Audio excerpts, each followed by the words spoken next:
السلام عليكم، كل سنة وانتم طيبين. حبيت النهاردة اعمل لكم حلقة خفيفة عن المصطلحات اللي احنا بنستخدمها في شهر رمضان ومعانيها بالانجليزي. خليكم معايا. طبعا بنعرف ان الشهر الكريم هيجي عن طريق رؤية الهلال.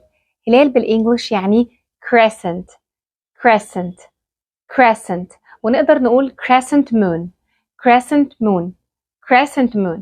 والوجبات العادية بتاعتنا بتتحول من فطار وغدا وعشاء لوجبتين بس اللي هم فطار وسحور.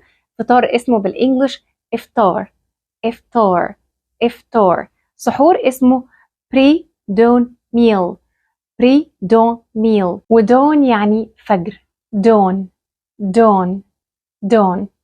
وطبعا ما نقدرش ننسى العبادات بتاعتنا واولهم القرآن الكريم the holy Quran the holy Quran the holy Quran.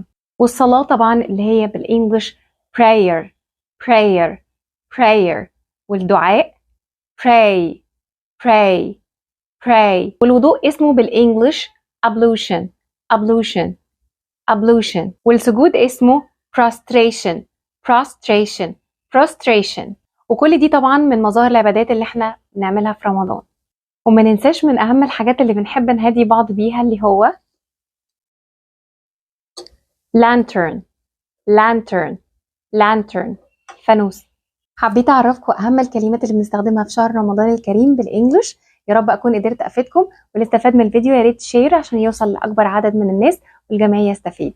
كل سنه وانتم طيبين، رمضان كريم.